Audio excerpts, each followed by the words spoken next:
इतने वोट से भाजपा हारेगी कि जीवन में कभी ये कहने का दुस्साहस नहीं कर पाएंगे कि हम लोग कुत्ता बिल्ली को भी खड़ा करेंगे तो चुनाव जीत जाएगा। इतने वोट से हारेंगे। ये लड़ाई सामान्य लड़ाई नहीं है। जिस प्रकार से इस देश में एक वायरस और कॉकरोच जैसी पार्टियां आ रही हैं, ये देश को खोखला करने वाले लोग हैं। बिहार की एक खासियत है, जब जब आपको लगता है कि आपने बिहार को समझ लिया है, बिहार आपको ऐसा झटका देता है कि सारे राजनीतिक गणित बदल जाते हैं।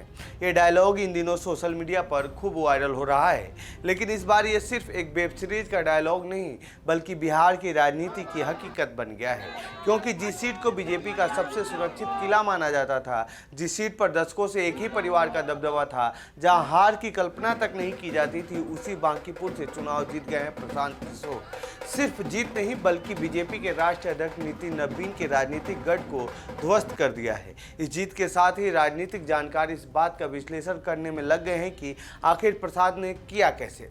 तो आइए जानते हैं इस रिपोर्ट में। इतने वोट से भाजपा हारेगी कि जीवन में कभी ये कहने का दुस्साहस नहीं कर पाएंगे कि हम लोग कुत्ता बिल्ली को भी खड़ा करेंगे तो चुनाव जीत जाएगा। इतने वोट से हारेंगे। ये लड़ाई सामान्य लड़ाई नहीं है। जिस प्रकार से इस देश में एक वायरस और कॉकरोच जैसी पार्टियां आ रही हैं, ये देश को खोखला करने वाले लोग हैं।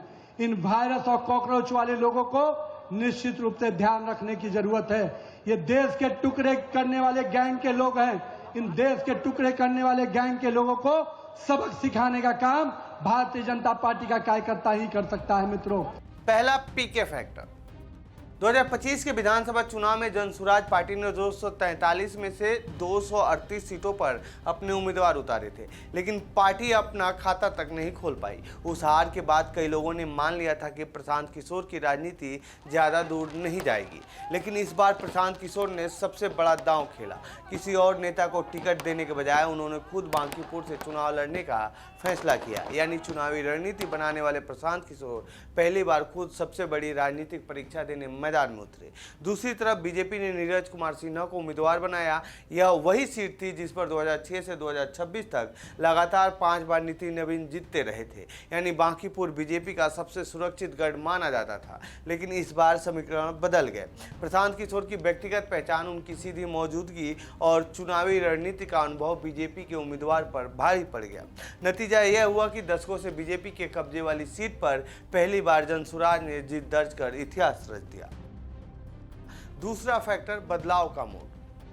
बांकीपुर को लंबे समय से बीजेपी का अभेद किला माना जाता था, लेकिन इस चुनाव में बड़ी संख्या में मतदाताओं के बीच यह भावना दिखी कि अब बदलाव का मौका दिया जाना चाहिए। प्रशांत किशोर ने इसी भावना को अपने अभियान का सबसे बड़ा हथियार बनाया। उन्होंने पूरे चुनाव को सिर्फ एक विधानसभा सीट की लड़ाई नहीं बल्कि सरकार के कामकाज पर जनता की राय बताया।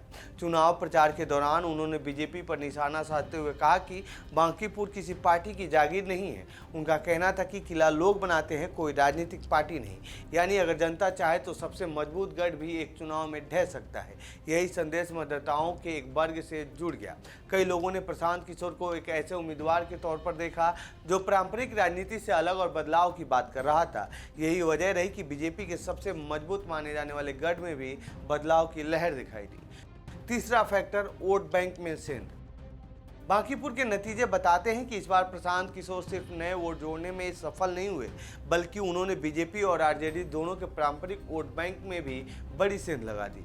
माना जा रहा है कि बीजेपी के पारंपरिक समर्थक रहे ऊंची जाति के वोट पूरी तरह एकजुट नहीं रहे। कायर समुदाय का बड़ा हिस्सा बीजेपी के साथ रहा, लेकिन दूसरी ऊंची जातियों और कुछ ओबीसी मतदाताओं का रुझान प्रशांत किशोर की ओर दिखाई दिया।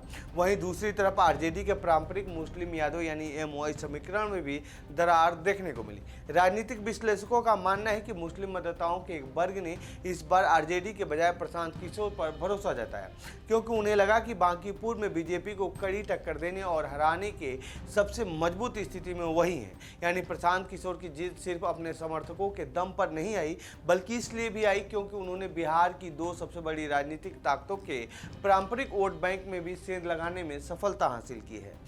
चौथा फैक्टर, चुनाव का नैरेटिव। बिहार की राजनीति अक्सर जाति और धर्म के इर्द गिर्द घूमती रही है, लेकिन बांकीपुर में प्रशांत किशोर ने इस बार चुनाव को अलग दिशा देने की कोशिश की। अपने पूरे प्रचार अभियान में उन्होंने बार बार शिक्षा, रोजगार, बेहतर सरकारी व्यवस्था और नागरिक सुविधाओं जैसे मुद्दों को केंद्र में रखा। उनकी कोशिश थी कि चुनाव जातीय समीकरणों से हटकर विकास और सुशासन पर लड़ा जाए। दूसरी ओर बीजेपी का प्रचार अपेक्षाकृत अलग रहा। नितिन नवीन और पार्टी ने बांकीपुर के लोगों के साथ अपने सालों पुराने रिश्ते, भरोसे और भावनात्मक जुड़ाव पर ज्यादा जोर दिया। लेकिन इस बार सिर्फ भावनात्मक अपील उतनी असरदार साबित नहीं हुई। यानी एक तरफ भविष्य और बदलाव का वादा था तो दूसरी तरफ पुराने रिश्तों पर भरोसा। बांकीपुर की जनता ने इस बार बदलाव के नैरेटिव को ज्यादा तवज्जो दी और यही प्रशांत किशोर की जीत की एक अहम वजह बन गई। पांचवा फैक्टर, जनसुराज की चुनावी रणनीति। आखिरकार प्रशांत किशोर की पहचान एक चुनावी रणनीतिकार के तौर पर रही है और बांकीपुर में उसकी झलक साफ दिखाई दी। बड़े बड़े रोड शो और सिर्फ मंचों से भाषण देने के बजाय जनसुराज ने डोर टू डोर कैंपेन, मोहल्ला बैठकों और लोगों के सीधे संवाद पर जोर दिया। पार्टी ने हर वार्ड और हर बूथ तक पहुंचने की कोशिश की, जिससे मतदाताओं के साथ सीधा जुड़ाव बना। इस रणनीति का असर यह हुआ कि बीजेपी का पारंपरिक सामाजिक समीकरण पूरी तरह एकजुट नहीं रह सका। साथ ही स्थानीय स्तर पर बीजेपी संगठन के भीतर चल रही नाराजगी और गुटबाजी का फायदा भी जनसुराज को मिला। यानी यह जीत सिर्फ लहर की नहीं बल्कि बेहद बारीकी से तैयार की गई रणनीति, जमीनी नेटवर्क और बूथ मैनेजमेंट का भी नतीजा है। चुनावी रणनीति बनाने वाले प्रशांत किशोर ने इस बार अपनी सबसे बड़ी रणनीति खुद के चुनाव में लागू की और वही उनकी सबसे बड़ी ताकत बन गई। तो ये थी बांकीपुर सीट से जुड़ी हमारी रिपोर्ट। आपको कैसी लगी है रिपोर्ट कमेंट बॉक्स में बताएं। साथ ही इस पूरे मामले पर आप क्या कहना चाहते हैं कमेंट बॉक्स में लिखें। बाकी देश दुनिया खबरों के लिए बने रहिए जनसत्ता के साथ। धन्यवाद।